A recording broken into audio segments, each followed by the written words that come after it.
Welcome back to another episode of Scryer's Room. I am your host, Famfare. I'm Kevin. And I'm Mario. I think I need to introduce this episode a little differently because we're an imperfect bunch, and sometimes we don't think about the things that we're doing or plan them properly. And for example, we have known for a long time Tony's not gonna be here one of these weeks. We need to record another one ahead of time. And then we didn't do any of that. And next week we'll do it. And then coincidentally, we lived a lifestyle of not preparing anything while also we give it our all every episode. I want you guys to know we lay it all out on the field. And now Tony's very tired. I'm very tired. But consistency is key. I'm just going to do a lot of talking over people this episode, I think. I love you. Thank you for listening. I'm doing my best. I want you guys to know that it's always fun chilling with you. I hope you don't mind me just yammering on. I do love to yap. He's quite the yapper, but we love him for it. So, there's a manga that I've been reading that has been absolutely blowing my mind. I'm going to talk about Hero Organization. Oh, yeah, he was pitching this to me. This is a pretty good one. This is pretty good. You guys should look out for this. All right, so this is going to be a whole thing of spoilers, but it's only the first 3 chapters that I'm going to spoil. Because, there's twists and turns so much in this that, to describe some of it requires spoilers, you know? Yeah. All right, so the premise of the story, it opens up. This manga is in the future, humanity has expanded into the stars. And but much like the dwarves of Moria, we expanded too deep, and we found giant monsters in outer space that fly through the vacuum and seem to really, really hate it when humans show up. And we call these the Star Beasts. But to fight these Star Beasts, we invented a machine, the Aegis system, and it is a Gundam/Iron Man suit that you put on, and it uses your cellular life energy, your ATP, to power itself, and because of its crazy technology, it shoots, laser guns and flies around. Incredible. Sick nasty. And the story starts with big battle, and then oh my goodness, and then it's so close, and then we see one of these Aegis fighting a Star Beast, and then it kills a Star Beast, and then a kid takes off his VR helmet, revealing that this was a simulation, and there's a little 8-year-old boy who's I did it, I'm the champion now, and his dad's there watching him, and then the story tells you that this is the story of an ordinary man who rises to become a hero. And they call the organization of the people who are civilians who are elevated to the point where they can pilot the murder robots, they call that the Heroes Organization. Those people. Not the military guys. These people who are regular, ordinary Joes who get up off the street because they are chosen to a higher calling of piloting these robots to fight the Star Beasts. Incredible. Pretty cool. And a journalist comes up to the kid and is like, you just won the championship. You're the greatest kid ever. What do you want to do when you grow up, little boy? And the little boy says, I'm going to be a hero, and I'm going to pilot one of the robots that my dad builds, because he builds robots. And his dad's in the stands oh my God, that means so much. It's so beautiful. He's crying with joy over his son and the idea that his son's going to pilot one of the machines that he builds. And at this point, I call bullshit. Because there's not even a story I can think of where we talk to a tank engineer or a guy building planes for war, and they say anything short of if somebody's Dad, maybe I can get in the plane. Every time they'd be don't you get in this plane, it's a suicide box. Don't get in the tank, it's a death trap. That's what every engineer designing every major military thing in essentially everything I've ever read, heard of, seen has done, right? Yeah, pretty universal truth of just don't do this, it's not for you, son. Well, I mean, except Shinji getting the robot. Yeah. Shinji getting the robot. So while I was reading this, I was essentially live tweeting to our friend Rob, because that's what I do sometimes. I annoy him. You were asleep, unfortunately. Yeah. Otherwise, I'd annoy you. Yeah, that's good. But essentially, I brought this up. Shinji getting the robot. Evangelion was considered wildly subversive. Yeah. For Shinji getting the robot. Mm-hmm. Even in Gundam, he designed the Gundam thinking, now Amuro won't have to fight in a robot war. Yeah. That's like a key thing of all things that I have taken in. So I'm like, not likely, my friend. What is going on here?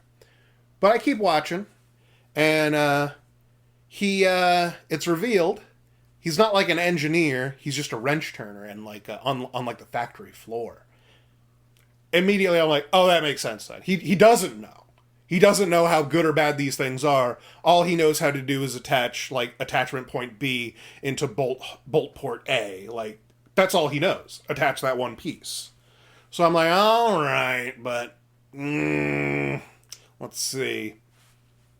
Anyway, after this, he rewards his son. He goes and buys him a little action figure of the robots that he builds at his work in the factory. Like zoo balls or something, I think they're called. They're a nice little grunt unit. It's pretty cool looking.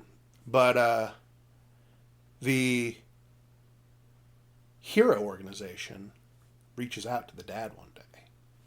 And he's like, this is it. They're scouting my son. They're going to start him in the officers program early. He's going to be the greatest. He goes to the meeting, and they're like, oh, no, your son's cool. We're actually like here to talk to you.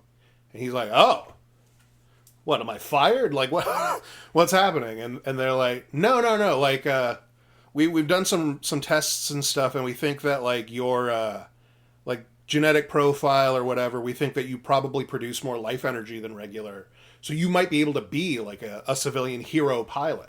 I mean, the thing that keeps people from piloting these things is if you don't have, like, exceptional life energy, you're not going to be good enough to, like, move it around and fly around in outer space shooting things. It's just going to be too slow because you don't have the proper energy for it. So he's like, well, that would be incredible. And they're like, yeah, it's an easy program. You just got to take the test. And if you pass, then like we'll put you on a contract for a year. We'll pay you like hundreds of thousands of dollars equivalent. But you'll be up on the moon for a year fighting in the space war. And he's like, shit, I got to think about that because, you know, my son's a little kid. And he essentially tells him, I can't leave. I can't do that. And they tell him, oh, just take the packet with you. And because he's Japanese and you can't just throw things away that people hand you right in front of them because they believe in like a certain level of respect, he takes it home with him to throw away. Business cards are super serious, all right? Extremely. They are. But he takes it home. He throws it away in his home trash can. And his son sees it and is like, oh my God, are you going to go, Dad? And he's like, I don't think so. And it gets to be like, what? Why not? Don't you want to be like a hero? Did you never want to pilot one of these things? And his dad, like, he's conflicted, but he eventually thinks, I need to make my son proud. I want my son to be proud of me. This is like his dream. I could be a hero. And, you know, after my year's up, essentially you're just going to be a USO man after that. They're going to bring you around to be like, even this guy, some schlub, can be a hero. Don't you want to be a hero too? Take the test. We'll find out if you have it in ya. So this sounds real slapdash to be fighting Cthulhu's. It is pretty slapdash. To be fighting Cthulhu's. Yes. You're picking up on things that at the time I assumed were solely due to... being a bad man. Yeah, being a bad I assumed manga. this wouldn't be good. It's a bad manga, yeah. Yeah. I read a lot of bad manga. Yeah, all the time. When he picked just the other night, and I was like, oh, Kevin picked another bad manga. Yeah, another piece of shit. Another piece of shit. This is not one of those. Yeah, the drop's pretty big. Let me be clear. It's really great. It's really got its hooks in me right now. Payoff's huge. If a guess off the top of my head would be, you know, Soylent Green is always people. Yeah, kind of. I'm assuming they're making these Cthulhu's. That's a good thing. I have that theory as well. That's not where the story's going right now, though. Okay. So, he decides, at the very least, the least he can do is take the test. And he goes to the place, and the guy who's administering his test is also his son's, like, hero. This guy, Captain Singh. And he pilots, like, this super awesome red fucking... suit that is like super famous as like one of the most powerful in the fleet, and he's such a great pilot, and he's administering the test, and he puts him in the test suit, and he hands him this gun, and he tells him, this gun is directly connected to your life energy. So, like, the more that you are able to, like, put out, the more powerful the beam that will fire. And they start the test where they have, like, a big fake space monster fight him, and he tries to shoot it, and it's not going very well. He's shooting regular little piddly beams, and then the guy tells him, like, oh, it's a psychological thing. You need to really think about what you care about. What are you fighting for? And he thinks about his son and all this, and he pulls the trigger, gigantic energy beam, blows the thing apart. He actually, like, apologizes for fucking up the testing equipment, and they're like, no, we knew you would do this. You're great. We want to make you a hero. This is your offer. And he takes it, and gets his son over to his sister's house. It's like, it's just going to be for a year, but, like, be strong for Daddy. Daddy's going into space to fight Cthulhu's. And his son's essentially like, I love you, Dad. You're the coolest. And he goes up into space. Zero training. He's doing the training. This is the training. Going to space is the training. But yes. Okay. The test was the training. Shoot the gun. Congratulations, son. Yep. Yeah. What do you what? Yep. There's no way. This takes a turn somewhere. Like, So it's not how wars are fought. Okay. He arrives to the moon, and essentially the first guy that he meets is another civilian hero who is, like, bandage over his eye, his arms in a sling, his legs busted, he's walking around on crutches, and he immediately is like, they got your dumbass too, huh? This is a trick. They're tricking you. And he's like, this guy doesn't know. This guy, He's just bitter. He's bitter because he got in a bad situation out in the space war, which happens, obviously. All of his friends died and he got fucked up. Obviously, he'd be bitter after that, but that's like a tactical error, not an indication of how this organization is going to treat everyone. Right? So anyway, he and his little crew, at first he has two little sidekick guys, and they're like the coolest, and then like it's showing them like eating at lunch, and like they're starting to win over the guy who's like all beat up, and then it just cuts to them at lunch the next day, and one of those sidekicks ain't there no more, and then a little bit later, neither's the other one. Yikes. And the guy is They had gals back home. yep, Oh, unfortunate. no. Most no. fatal words you can ever utter in a manga. Oh, 100%. I'm gonna go marry my sweetheart back home. You fool! What, are you crazy? So he's also noticing that like the supplies on the moon are super limited. They like give them like miso soup and rice for like every meal, and like he's like got malnutrition now, and the way that this like extracts energy from you, like it saps your cells of energy, so you need nutrition. And he's exhausted, and he's like, I gotta quit this thing. Like, I can't do this. At the very least, I gotta go like talk to a doctor. And he's like, I haven't actually been over to the medical wing because like they say like, oh, don't like bother them with stupid bullshit. Like, this is a military organization generally. I haven't really been over there, but like I'll go see if they can give me a supplement or something. And he goes over there, opens up the room to the infirmary. It's just wall to wall, like Civil War style injuries, where it's like guys with their arms sawn off, absolutely fucked up in the infirmary. So much so that the doctor, like the one doctor who's there, and his daughter, who's also like 8 years old, the same like age as his son, are like, you there, you can stand? Help us hold this guy down while we finish sawing his arm off or some shit. And like he is like, I'm actually a patient here, and they're like, not today, you're not. And he's like, yes, today. And they force him into like helping them, but like they get everybody settled, and then the doctor and his daughter invite him for a meal, share a meal with us. He is there with the doctor and the kid, and they pull out like, okay, we've been saving this, and you really helped us out a lot today. They pull out a little meat dish. They have some meat. They have actual nutrition. And this is the best food he's ever had. Now, as a signing bonus, once he got to the moon, they gave him one of the little action figures of the robots. And it's literally the same one he bought his son. And they're like, it's for your kid. And he's like, I'm in space. This is the last place that I would need it. Plus, he already has that one. But, there's this other little kid up here, and, he sees a lot of paternal joy here, and he gives her the little action figure robot, and she's like, will we all for me? And he's like, yeah.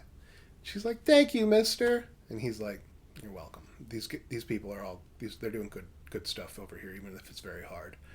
But I don't think I can do this anymore. I need to go quit. And he goes to the guy in charge, which is Captain Singh, who has just gotten back. He is pretty heavily injured, Captain Singh. Even though he's like a great pilot, he went out essentially by himself earlier. And his arm's in a sling, and he's got like a big old bandage on his side. He's pretty hurt. And he's like, all right, Captain, I know that this is probably not a good time, but I gotta quit. And he's like, well, that's a shame to hear, obviously. But like, obviously, if you're like, oh, I need to get out of here, we can't keep you here. So like, you can pack your stuff, and like next month we'll cycle you back to Earth. And then there's like a big loud crash, and all the red lights are flashing, and all the Star Trek things. Yeah. And they're like, oh no, it's a Star Beast attack. And they're like, how could that happen? We just sent the fleet to like intercept like the large force, and we know that there's none others that like could possibly have gotten to us in time. And they come to the conclusion this must be the rare one. This is the warp type, the one that can teleport. This is a big deal. One, because this is the only instance of teleportation, I think, in this setting, so they want to figure out how it works. So they're like, we need to intercept it for information, but more importantly, it's also just going to kill everyone here if we don't do something. And everyone's gone. And Captain Singh gets up and he's like, then it'll be me. And he asks the doctor, bring out the experimental drug that boosts life energy. And he takes the vial, and the doctor's like, you can't do that, like, it'll kill you. And he's like, if I don't do it, it'll kill all of us. And he gets ready to go into his mech, and you see the dad there. His fists tightens, and he's like, he knows what he has to do, and he gets in his robot. And they see, as he's like getting ready, they see the giant star beast, a giant worm-like skull-faced Cthulhu monster that is teleported in and is now like bearing down on their moon base. It's flying directly towards them. It's doing like a suicide bomber style run, and everyone is like right there, like in what's supposed to be like the safest place, but obviously nowhere safe on the moon from the teleporting star beasts. And the little kid, specifically, the little girl Millie, is there right at the window, like, essentially making eye contact with the monster, like, it's gonna happen!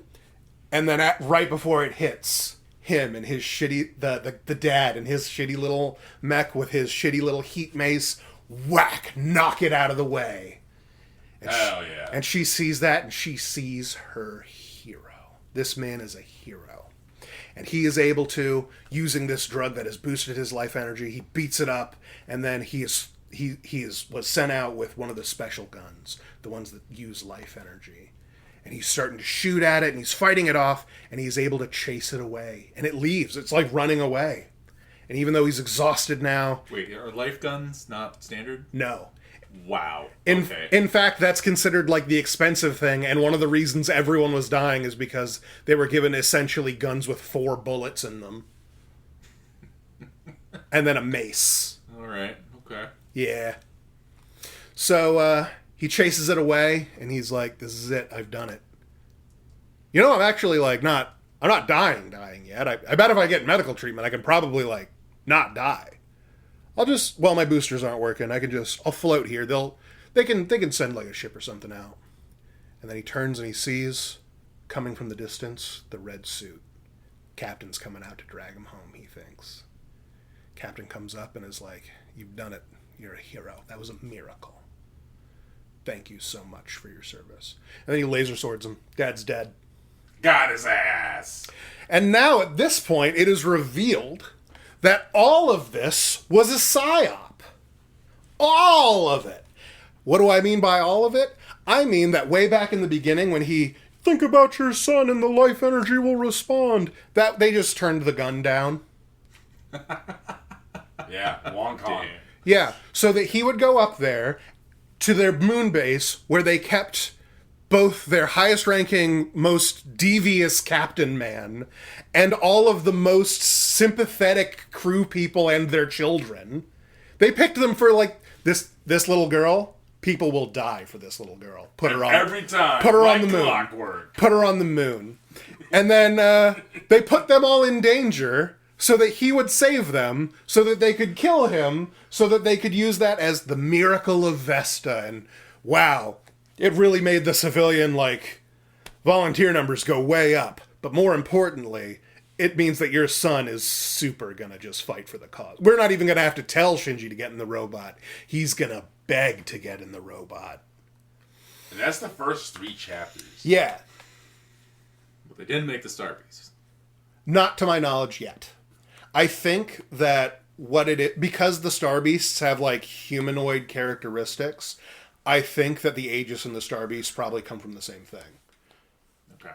Because the Aegis robots, they're clearly mechanical, but, like, they look so odd in the same way that the Star Beasts do, that I feel like, oh, the Star Beasts, like, whatever technology we made for them, like, for the Aegis is just also what made the Star Beasts. It might even just be other humans who are like, we told you we'd keep sending our biological weapons if you didn't stop trying to invade Jupiter. Jupiter shall be free forever. Like, that could be what's happening. There are so many theories that I have going on, and unfortunately, because this has been revealed as like, oh, the Hero Organization is just that's the propaganda arm of the military.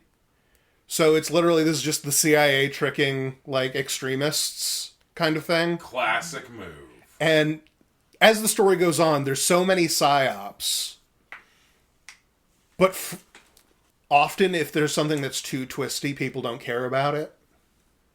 But as long as the twists stay, like, it should always be what's going to happen and, like, consistent, like, we don't necessarily know their motive, that's why they can surprise us.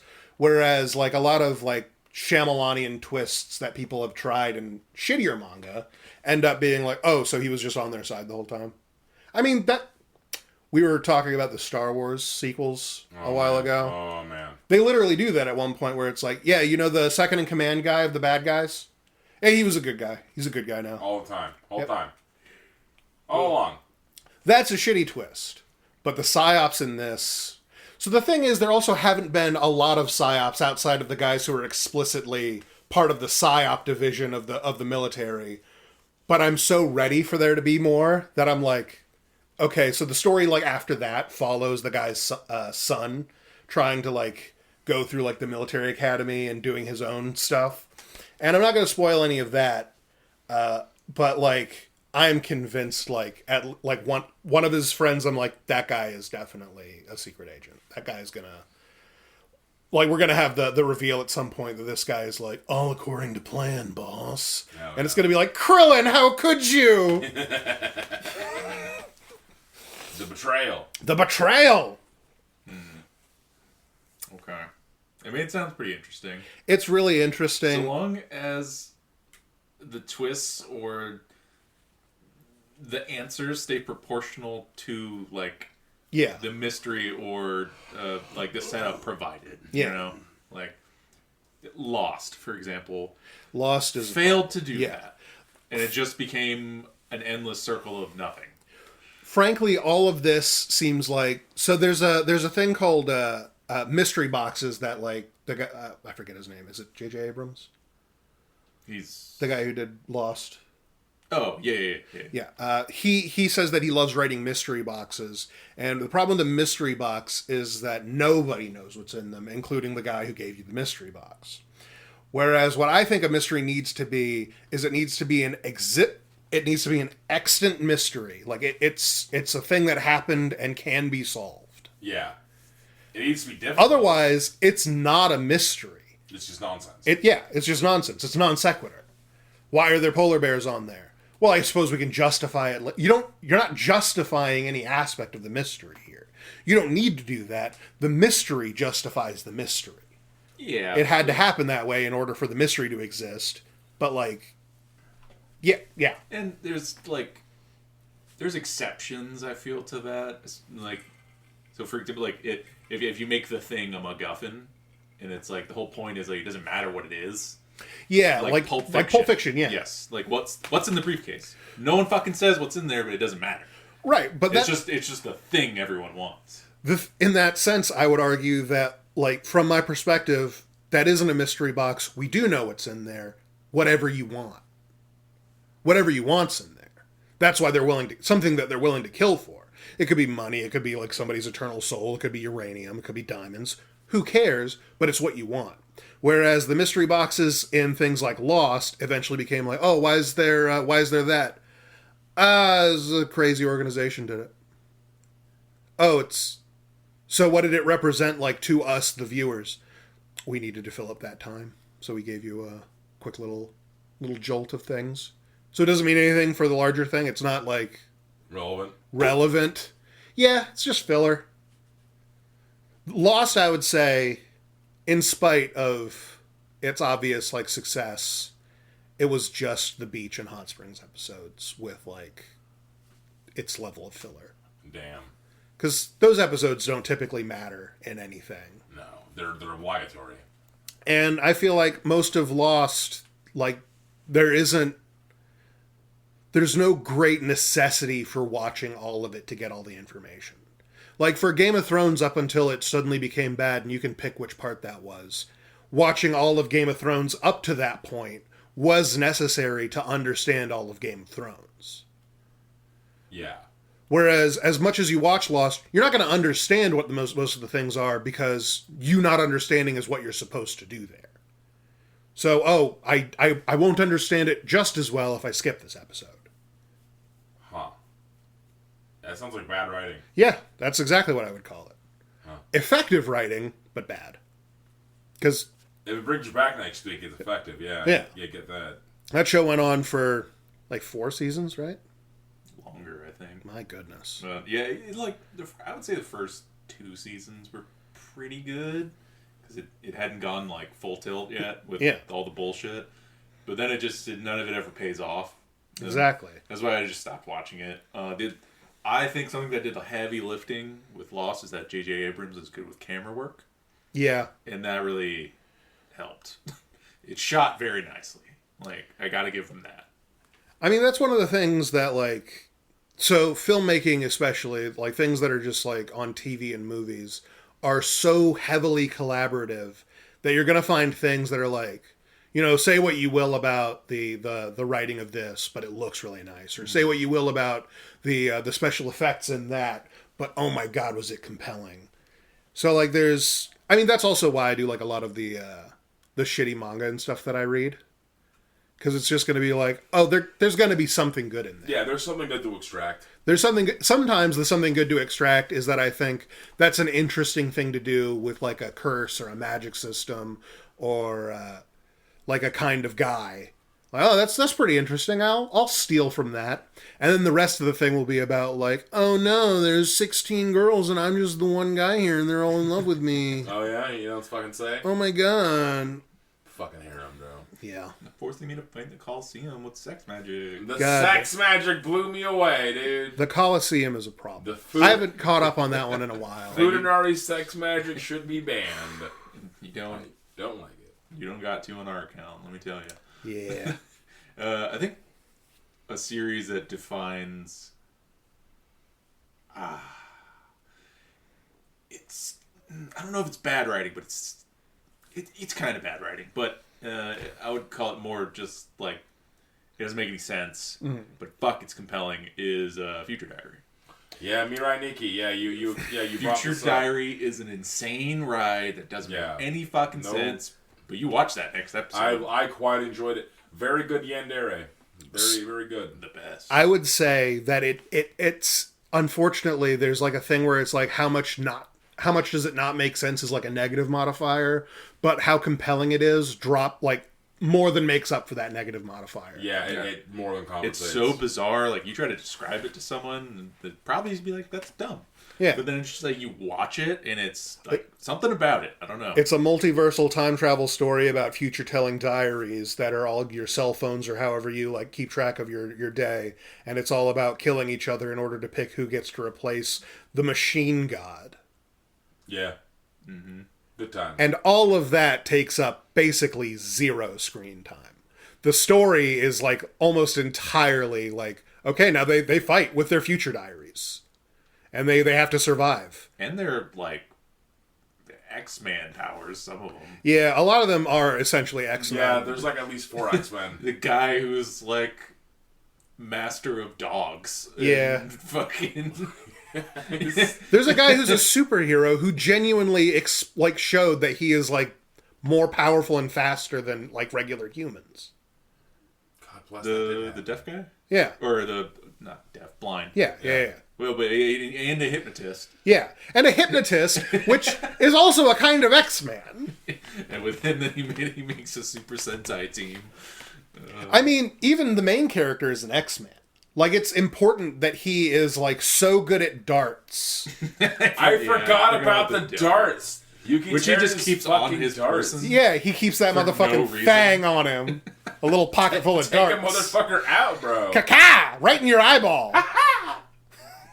The only one that, like, actually makes sense, like, because there's reasons given, is fucking Gasai. Like, she's an actual superhuman, but there's a reason for that. Yeah. Like, the other guy I would say it makes sense that he's near superhuman is the I think he's number 1, the guy who's just like a Jason style serial killer, and that's because he was already killing people. Obviously, he's really good at killing people.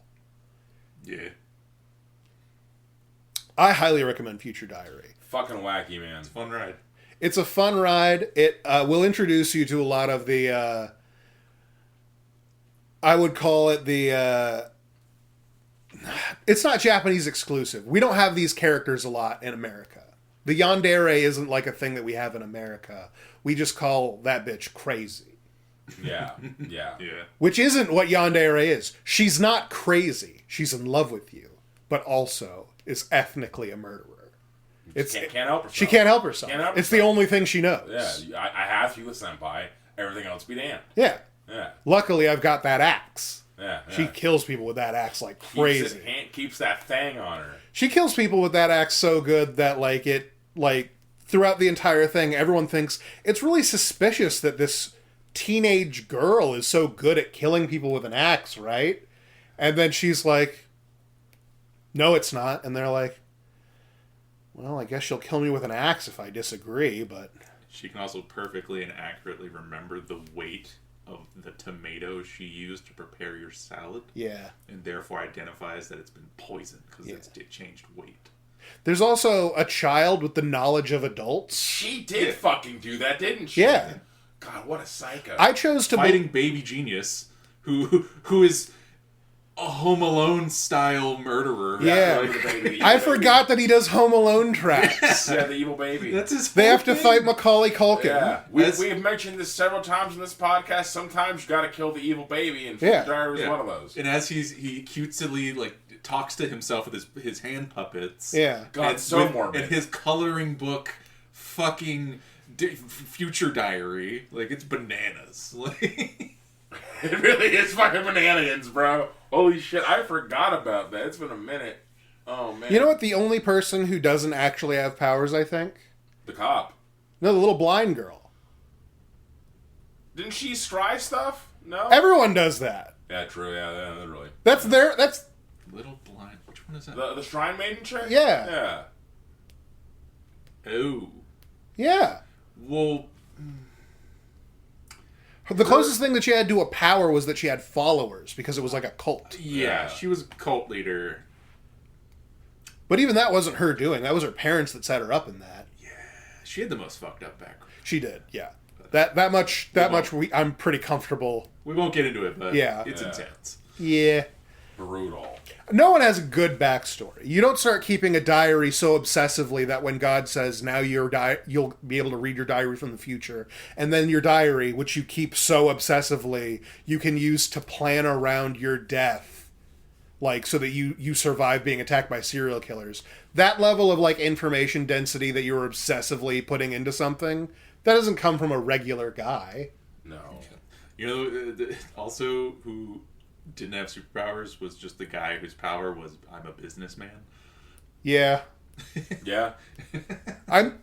Ironically, without him, the entire series falls apart. I really do. Because he's the one that, like, interacted with God to get this all started. Yep. So he can make money. Yep. Which is the dumbest reason to want to become God. Yeah. It also didn't work, importantly. Yeah, well, I mean, you know. None of it worked. That's part of the tragedy of having your time travel God fight cell phones. There can be only one. And if anyone does decide to watch Future Diary, I won't spoil anything, but if you're sad about the ending, watch the extra episode, and it invalidates basically the entire series. Oh, yeah. Frankly, like, anything that, like, was like, oh no, like, oh, that doesn't matter. The series didn't have to happen. When it comes to time travel stories, that's like the only version of that I'm okay with. Yeah, and time travel, it's like you're fixing. Yeah, that's basically fixing the time travel shenanigans. Almost every time travel movie, the movie's about we have to stop time travel. Yeah, we have to go back to everything not mattering. Yeah, yeah, almost every single time. Yeah, but importantly, it's because it's a different timeline that fixes everything. Yeah. And then he acts like, hooray. This counts. Yeah, like, for real. It's like, dude. Come on. It's not this. It looks the same, but it's not the same guy, okay? I don't remember, man. It's been a minute. I might have to. We might need to do a rewatch. Yeah, watch some pink-haired. Another important thing about it is that it is complete. This is a series that, like, if you watch my it, favorite kind of series. Yeah. One that can be finished. It just fucking ends, yeah. it ends and it has, like, an inevitable end that it does work towards. Yeah, like, I don't know, man. Like, stuff that's only, like, 26 episodes, I just enjoy because, like, I can just get through it and digest it and then go on to the next thing and not have to fucking, like, commit so much time and effort into it. Some people really hate it when shows end. Like, they just want their show to keep going on and just keep going and going and going. And I guess I respect it. I guess there's comfort in that. But, like, I like it when a story is just concise and gets to the point that it's trying to tell as quickly and accurately as possible. I don't like it when shows meander, take too long. I feel like my problem with a lot of anime that, like, oh, this one's, like, they don't end. They just stop making new seasons. Mm. That's a problem that I have with every show, essentially. Yeah. If it doesn't work towards an end, it just, like, oh, and then it's over now because we didn't order another season. Yeah. Blue balled hard. Yeah. That shit sucks. Yeah, not a fan. Not a fan. That's why, like, fucking Full Metal Alchemist is so different. Yeah. Fucking Gecko ending. Yeah. They quickly moved through everything at the time that was in the manga, and they're like, we have to make up other stuff. He goes to Nazi Germany, and they fight a dragon. Yeah, they really just pulled shit out of their ass, didn't they? I mean, don't get me wrong. The original Fullmetal Alchemist anime, that shit left an imprint on my brain that, like, couldn't be undone, and assured that I would love and watch Fullmetal Alchemist Brotherhood. Yes. But, like, watching Fullmetal Alchemist Brotherhood as a youth, being like, man, Fullmetal Alchemist and then Conqueror of Shambhala, man, this was all so cool. I really hope that as an adult I can understand the mythology of it a little bit better, because I was a little kid at the time. And then, like, I rewatched as an adult, and I'm like, that's odd. And then Fullmetal Alchemist Brotherhood happens, and I'm like, that's why they had to make that part up. Literally made it up. They literally made it up. Literally didn't happen. Didn't happen. What's the guy from Star Trek? Oh, man. Frakes? Yeah. Jason Frakes? Jonathan Frakes. Jonathan Frakes. It didn't happen. Didn't happen. Made it up. Fake. False. Yeah. Not real. That show, Fact or Fiction? Beyond Belief? Fact Beyond or Fiction? Belief? So there's... okay. Yeah, the show where they just tell you, like, wouldn't that story be crazy? And then if it's true, they're like, and it actually happened over here in like Tucson, Arizona, like whatever, wherever. Or he just like looks at you like you're the dumbest asshole in the world. Like, we made it up. We made it up. I thought you were talking about Star Trek for a second. And I was like, what Star Trek character is saying this? Yeah, no, okay. Based one? Yeah, I know what you're talking about now. Hey, Jonathan Frakes is good shit. Also, that guy is like extremely unexpressive. Yeah. He made a great Riker. Well, here's the thing. He's not unexpressive, like, of all expressions. He's unexpressive in that he can do one expression. And it's an expression. He's got the look. Yeah. He just smolders. Yeah. He can smolder. He's just like Dave Duchovny. David Duchovny can smolder like nobody's business. The Duchovbot, Yeah. oh, he smolders. He can't help himself. It's his only setting. He can't raise or lower his voice in an emotional way, but boy, can he smolder. Mm-hmm. There's only one who can Buscemi. Yes. Oh, God. Fucking Buscemi's an incredible actor. He really is. With very... uncanny features. So one of the things that we say around here a lot is, like, you can tell who's going to be, like, successful in pretty much anything by... it's not whether or not they're ugly or handsome. People think that it's ugly or pretty. It's not. It's if you're distinctive. Yes. The thing that makes you truly ugly in a way that, like, Hollywood can't... By the way, this doesn't mean that you're ugly. You're all valuable and beautiful. The thing that makes you, quote-unquote, ugly in a way that, like, won't let you be famous is that you're ugly in just all the boring ways.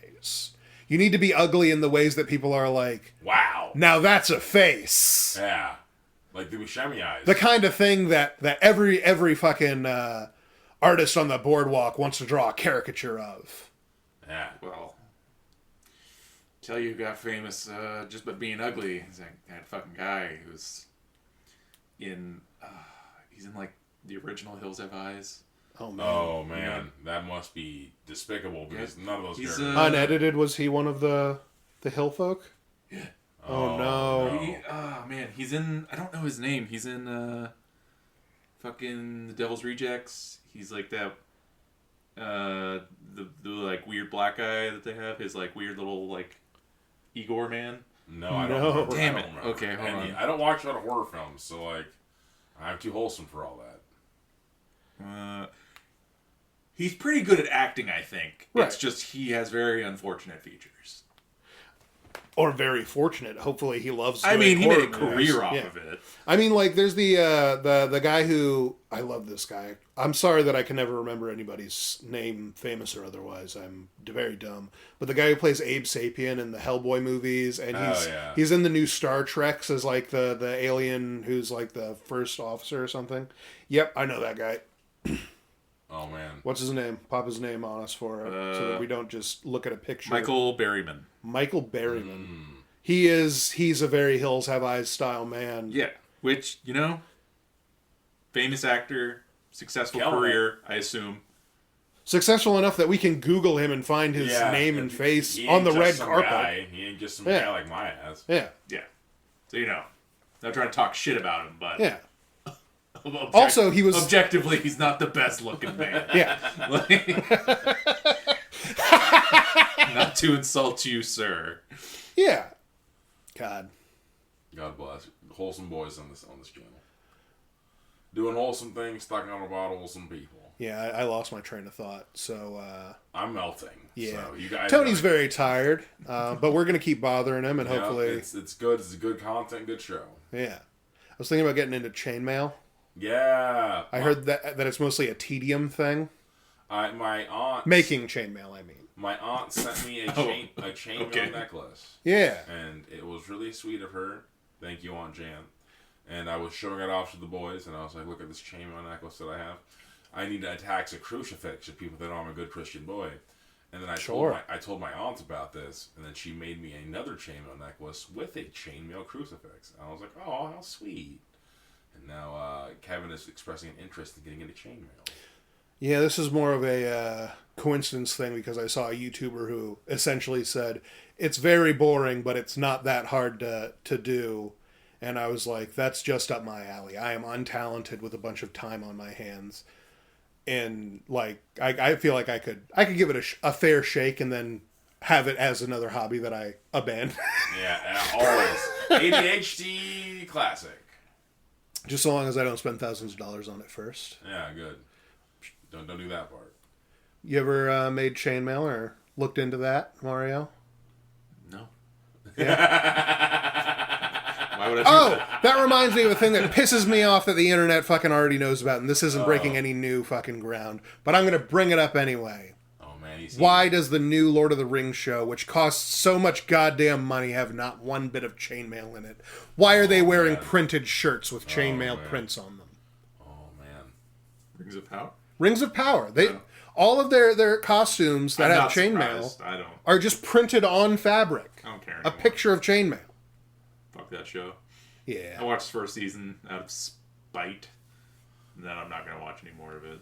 I almost said it got a second season. It's so atrocious. Yeah. It's for people like my parents. They love it. I haven't seen any of it. I can't speak to its quality, though I hear it's pretty bad. And also, I've probably spoken of its quality before. My mom loves it. And, so. Yeah.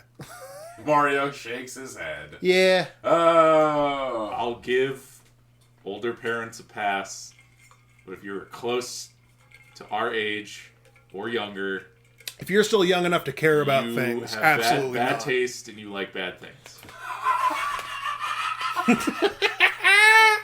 And I will not apologize for saying that. Rings of Power is objectively just a terrible show. Don't firebomb me, firebomb Mario. I don't think this is even a controversial thing to say. It really isn't, though. I feel like I've heard mostly bad If things. you even have superficial knowledge of Lord of the Rings, you should have this opinion.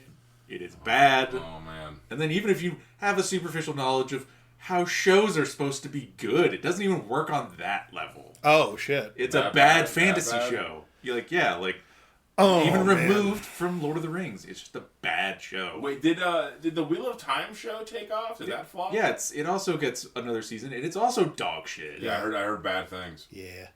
My parents watched that one, too. Why? Again, older parents, you get a pass. But same as I said before, if you're my age or close to it, and you like that, you have bad taste, and you like bad things. Now, an important side note about my house and family. My father brought me up with a specific taste, which wasn't we watch good things. It's look at this piece of shit. But it's not even bad good. Is what I'm saying. So either of these. So I was thinking that just garbage. He might like it partially of one reason, partially of another. I'm willing to give him the benefit of the doubt, but that reminds me of a discussion that we were having previously, which is, you know how people do like bad movie nights and they watch things like The Room or what's the name of the guy? I can't believe you killed yourself. Oh, man. The Breenies. The Breen, yes. The Neil Breen. Neil Breen. Neil Breen movies are a fucking trip, Neil Breen movies are a fucking train wreck. That's an episode in and of itself. But those are fun. Those are things I'm just those are fun, look bad how bad movies. this is. Yeah. This is hilarious. Yeah. I watch Rings of Power or A-tier, F-tier movies. I want to subject people to actually bad movies. Or fucking Wheel of Time, and I just sit there in silence, and I'm thinking, like, this is just bad. Smoldering. And it's like, yeah, it's like... This sucks. It betrays its own, like, source material, and it's just bad. It doesn't even laugh at. Like, yeah. It's just terrible. I can't even enjoy how bad this is. Exactly. On the other end of that... Get Fred Durst in here. Yeah! Have him write a few episodes. Maybe I'll be on board, okay? Man. Give me a the Fanatic Moose-style ruled. elf. All right, Fanatic hurt me. I know. Fanatic still hurts me. You've seen The Fanatic almost more than anyone. I really have. I've seen it like 8 times. He hates it so much, and it's because every time so this is a John Travolta movie, The Fanatic, and We've talked about it. We've talked about it before. It's especially it's bad. It's a bad film, and every time we show it to somebody, we essentially are like, and get Tony in here too. I like ball up. He's stun locked by it. So okay. Everyone, you got to petition Rings of Power and the Wheel of Time writers to bring in the dream team of Fred Durst, Neil Breen, and Quentin Tarantino. Fuck it, get Chuck Tingle in there too. He's actually pretty good. But Neil Breen. I had another one. Fuck. I'm sorry. Quentin Tarantino is good. Ooh, Tommy Wiseau. That was it. Oh, there Yeah, you go. Wiseau, yeah. Okay, yeah. Hilariously, yeah. yeah. The power team That is a making true power bad team. things. Yeah. Yeah. Get him in there. Tarantino's in a whole different category. Tarantino He's makes he makes actual actual art, movies. Actual art, yeah. that. Goddamn, these guys. But I still stand by Quentin Tarantino hates movies. He certainly feels limited by them. He hates what you're supposed to do, so he does his own thing and it works. Yep. He does his own thing. No one else can do what he does. Not a single person can do what he does because he actually hates movies. Blood on the cotton. Do you get it? Do you fucking get it? There's blood on the fucking cotton! Yeah, he's a strange We need conflux of qualities that All are right. just somehow work. we need to cast somebody to say the N-word and suck on. God, suck on her toes. toes! Someone has to suck on her toes, and it's gonna have to be me. I guess I'll do it. Take the bullet. I'll fall on that sword. I'll bite the bullet and say the end bomb and suck on some toes. Yeah. What a fucking animal!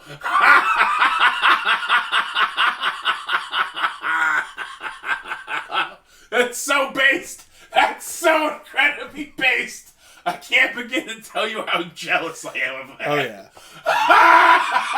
I'm sure I brought it up before watching Arcane, the League of Legends show, and like the main theme of it is done by Imagine Dragons, and then Imagine Dragons inserted themselves into the show, and they're like, we made an anime of the favorite game that we all play as a band together, and I'm like, I don't care for Imagine Dragons music very much, so. But I hate them out of a level of jealousy that I'll probably never reach. It's just not gonna happen, man. No. Like, Do you know how few people can do that? how many people self-actualize in that Yeah. degree? Like, goddamn, dude. Immortalized in one of your favorite IPs. You just live there now. That's it, rent free. Wow. Not only rent free, they pay you. Yeah, exactly. Wow. You know how rare that is? It's so rare that right now, I can't think of another instance of something like that happening. Now that wasn't like some Disney frou-frou shit, you know what I mean? The only other instance... Vox Machina. Vox Machina, yeah, but that was like a passion project from people who were already in the industry. It's the same industry that they were in. You know, it's like they got to be their characters, like from Yeah. D&D. Like that's pretty baller. That does rule pretty hard. It's pretty cool. And I am wildly jealous of all of them as well. Yeah. So much so. And they technically created their own setting. Yeah, they're making Yeah, with its own like they weren't allowed rule to system, use right? Dungeons and Dragons. Yeah, that's why like there's a creature that shows up in like one of them, and like we all like looked at each other while it's on. I was like, so that was supposed to be a beholder, right? Yeah. Yeah. That's one of the ones you can't touch. Yes. Wizards of the Coast. Only Futurama gets to have one of those. I think that's like one of the only times I've seen a beholder outside of like a relatively D&D type thing. Working for the central bureaucracy. God bless. Big Trouble in Little China. Oh my gosh, I forgot about that. Oh man, it's a throwback. Absolute throwback. Deep cut. It's like for like 2 seconds too. Yeah, it's not relevant. It's not important. Just like Futurama, actually. Yeah. It just shows up for like a quick second, and then it's just like... Crazy, right? It was crazy. Man, there's one other thing that I can think of as a guy who's essentially self-actualized himself into like a dream position. And that's the guy who does the voice for animated Darth Maul. Really? That guy, he also is the voice of the Apprentice Star Killer from the games, Force Unleashed and all that. Oh, okay. And he does a lot of voice stuff and stuff for like Star Wars, and every interview that I've ever seen with him is he walks in so excited to nerd out about Star Wars that the director's like, why are you doing that? And then he'll like just essentially be like give them an entire essay of like, this is why the Sith do that. Isn't that cool? Don't you love Star Wars? And the director's like, fine, we'll do that. I don't care about that. What are you doing? And he cares so hard and he does a really good job too. He's really good. I love that for him. And frankly, he's the only voice for Darth Maul now that I think about it. Oh wow. Because Darth Maul in the movie didn't talk. Basically not at all. Yeah. He has like 2 lines. 2 lines where he talks like the Emperor for a second. Yeah. But like every other piece of dialogue is this guy whose name I can't remember. It's a shame that I can't remember names and things. I should write things down if I'm going to talk about them. But every interview of this guy is just him explaining like some deep cut Star Wars lore and being like the in a position where they're like, you know what? Then let's do that. And he's like, yes! I'm sure he was devastated by the Disney takeover. He actually, like when when that comes up, I've only seen like a couple of interview things where it's like a scene where he talks about that. He's like, I'd actually like to talk about one of the projects I'm involved in. Oh, like he tries to like pivot right away. Damn, I'm not going to talk about it. Yeah. Oh, man. Oh, Which means man. I feel like he can't even imagine like being totally cool about it in a way that like won't get him just fired, just thrown into the Disney molten lava pit that they have They under. totally have that. Poor guy. He's a really cool guy. I've loved him in everything that I've seen of him.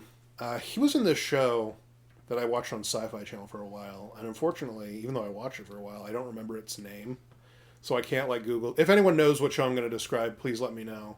The premise of it is that he's a vampire, and he meets this guy who's a werewolf, and they're The girl's a ghost? the girl's a ghost. Yeah, I remember this. They move in together into a haunted house to I try want to say to. paranormal, but I don't think that's what it was called. Might have been. Because it's I'm pretty sure it's based off like an English show. yeah, it was British first. Yeah. It's like the Office situation. Yeah. It ruled though. see if It was a lot of fun. It does sound pretty fun. Yeah. He's pulling up the fact checker. Yeah. He's doing the deep dive to Googling. He's doing looking up in the researching. He's pulling it up. He's pulling her up. I don't think it's called paranormal. Nope. Werewolf. If I remembered this guy's name, this would make all of this a lot easier. Yeah, you fucking cuck. But solving mysteries is more fun. Roommates. Scooby taught me that. Being human. Being human, yes. Yeah, you're gonna watch. Oh man, Yeah, it's a good name. that Because shit none of them are ruled. human. Yeah. Oh man, that show ruled. I really enjoyed that. I think I watched that with my grandma a lot. Oh, hell yeah. Yeah. Bonding with the fam. She was a daytime TV person, and everyone in my family loves we love genre fiction in my house. Oh, yeah. People who are like, "Oh, don't you want to watch this? So it's such a tense drama. It's such a personal drama," and we're all like, unless that drama is about like taming the beast inside because you're a vampire or a monster hunter or some sort of X-Files, not interested. Thank you, though. Mm-hmm. You know, it was a childhood favorite of mine. When I was sick, I would watch daytime TV. Hit me with it. Because I wouldn't be at school. It was Charmed. Charmed was my man. mom's like favorite show for a little while. I really like that shit. Oh, yeah. I don't think I ever watched Charmed. It's about three sisters. And I'm aware of it. I just never actually watched it. Yeah. And then it's important that it's only three of them. It's super important. And then one of them, the actress got a little bit more famous, so they killed her ass. And now there's three other. There's a new sister. There were four actually, and now she's been replaced. Damn. Savage. Also, their powers change. Yeah, the powers are they're not defined at all. It's hilarious. At one point, I don't remember all of them, but the one I was just like, well, that's the best one. Yeah. Is she could freeze people at first. Yeah. And then later it was I make things explode. Holy shit. Doom. She could just blow holes and Holy shit. fuck. It was very funny. Essentially, her ability was to interfere with the direction of the episode. She could either tell everybody, freeze, we're doing a hold, or she could be like, and now props, blow a hole there! Because there's no limits to any of these things. All of the limits are completely that you're given are like, oh, this can't be done. It would immediately or eventually be solved by them just holding hands and being, power of three will set us free. Power of three will set us free, and they'll repeat that for 30 seconds while the villain of the week goes, no! How could this be happening to me? And she has Charmed rules. She has an on again, off again relationship with the super devil, and also had a baby with him. Yeah. The Super Devil, that's pretty fucking metal. Yeah. I forget what it's called, but it's like you can become the head Satan. Yeah. If you demon hard enough. I'm the number one Satan, and my baby mom is one of the charmed. Yep. I love calling the main characters just the title of the thing. It's a good bit. John Halo. He's a really cool guy. He fights aliens and doesn't afraid of anything. And with that, we're going to end tonight's episode. Thank you so much for listening. I hope you guys have had a good time. If you enjoyed it. Yeah, sorry for the rambling. Yeah, This is a short interlude in Tony's Dark Elves series. we're gonna get next week. Hopefully, we'll be back to a little bit of the Dark Elves. We're gonna be going into the orcs with Mario here eventually, and because I don't feel like I talk enough, evidently, I'm gonna be trying out a new thing where I'm not gonna tell you lore. I'm gonna pitch something to you guys. See if you like the idea. Hope you guys enjoy. It's going to be a good time. If you enjoy the nature of this content, go and give us a like and subscribe on YouTube, and go and follow me on Blue Sky. And you can support us on our Patreon. And with that, have a good night. Good night, everybody.